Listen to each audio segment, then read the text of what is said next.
Kelenjar lambung. Pada dinding lambung juga terdapat kelenjar buntu yang menghasilkan hormon gastrin. Fungsi hormon gastrin adalah memacu sekresi getah lambung. Produksi getah lambung dipengaruhi oleh jumlah makanan yang masuk ke lambung serta emosi.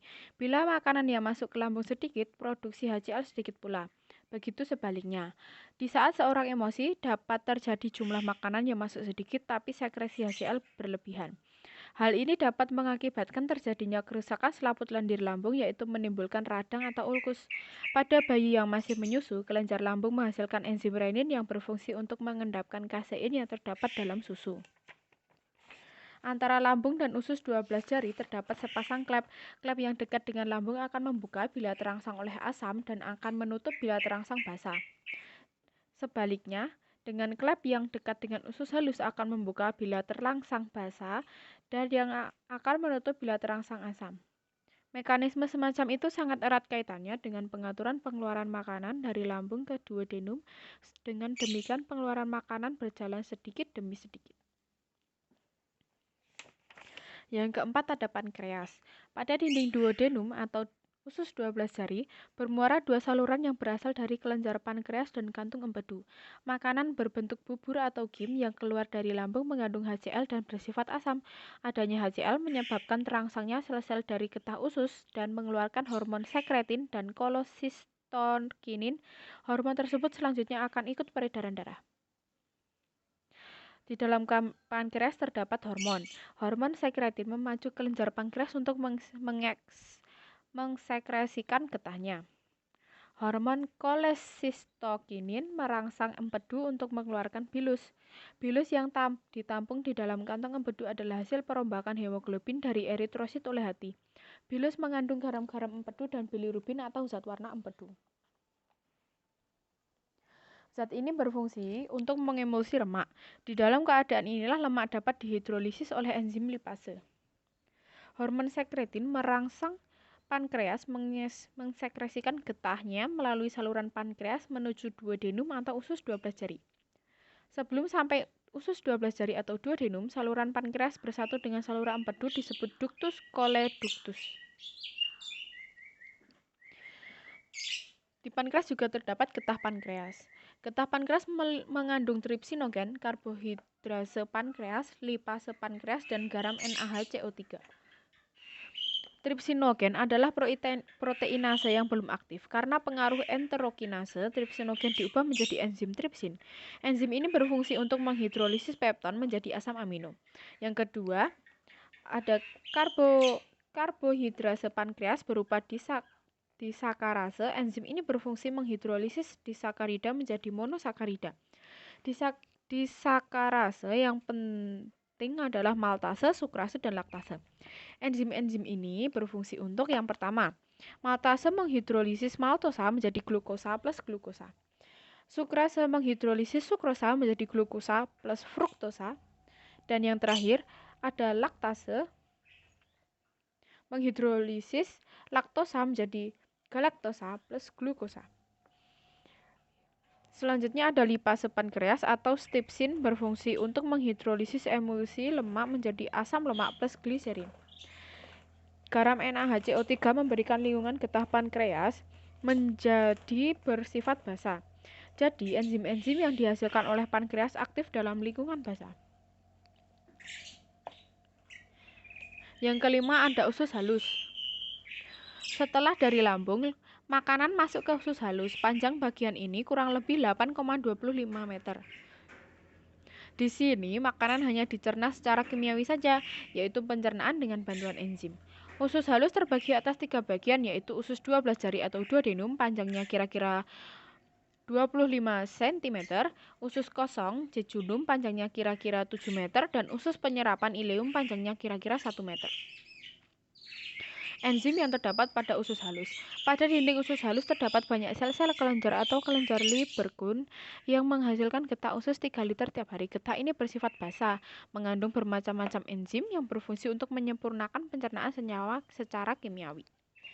Enzim-enzim tersebut adalah erepsinogen, yaitu proteinase yang belum aktif karena pengaruh enterokinase usus. Erepsinogen diaktifkan menjadi erepsin, berfungsi untuk menghidrolisis pepton menjadi asam amino. Yang kedua ada disakrase, berisi sukrase, laktase, maltase, berfungsi untuk menghidrolisis disakarida menjadi monosakarida. Lipase usus berfungsi untuk menghidrolisis emulsi lemak menjadi asam lemak plus gliserin. Yang terakhir ada enterokinase berfungsi untuk mengaktifkan enzim yang belum aktif. Misalnya tripsinogen menjadi tripsin, erepsinogen diaktifkan menjadi erepsin. Pada jejunum, pencernaan makanan telah selesai. Makanan telah diubah menjadi sari makanan yang siap diserap oleh jonjot ileum. Jonjot ileum ini merupakan permukaan yang berlipat-lipat sehingga amat efektif untuk penyerapan zat.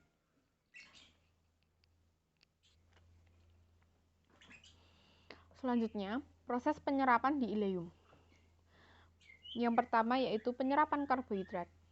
Karbohidrat diserap dalam bentuk monosakarida yaitu glukosa. Di dalam hati, glukosa diubah sesuai kebutuhan. Di dalam sel jaringan tubuh, glukosa dioksidasi untuk menghasilkan energi. Pengaturan kadar gula darah dalam tubuh kita dilakukan oleh hormon insulin dan hormon adrenalin.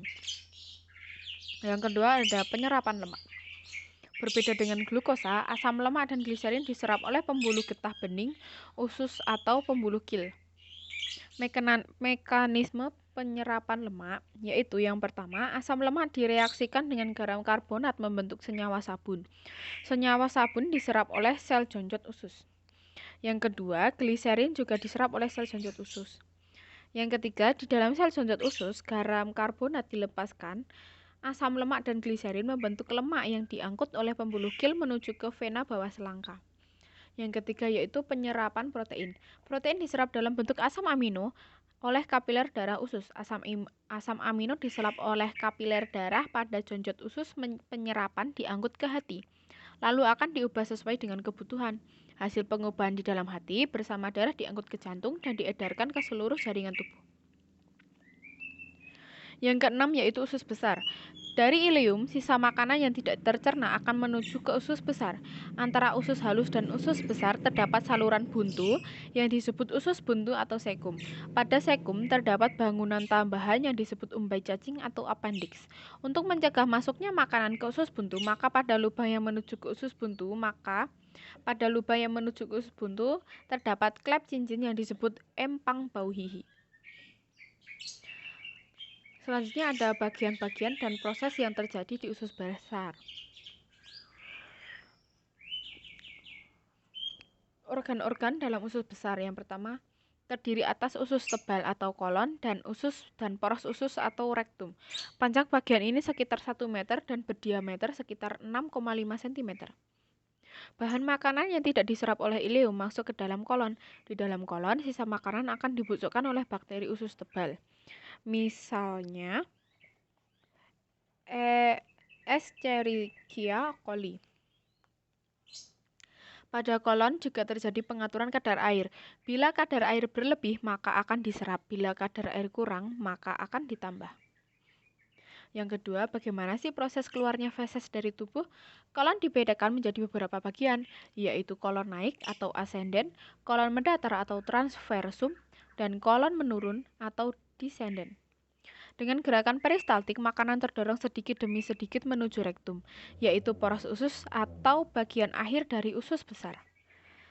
Bila lambung terisi makanan, maka timbullah rangsangan dari lambung yang diteruskan ke kolon. Rangsangan ini menyebabkan timbulnya dorongan untuk buang air besar atau defekasi. Rangsangan dari dinding lambung yang diteruskan ke kolon itu disebut rangsangan gastrokolik. Dan yang terakhir atau nomor 7, ada anus. Anus adalah lubang yang merupakan muara akhir dari saluran pencernaan, disebut lubang pengeluaran atau anus. Dinding anus terdiri atas 2 lapis otot. Lapis yang langsung membatasi lubang anus terdiri atas otot lurik, sedangkan di sebelah dalamnya terdiri atas otot polos. Pengeluaran feses yaitu ketika feses menyentuh dinding rektum, otot lurik dinding anus akan terangsang untuk melakukan defekasi. Berkontraksinya otot lurik menyebabkan otot polos berrelaksi, sehingga feses keluar dari tubuh.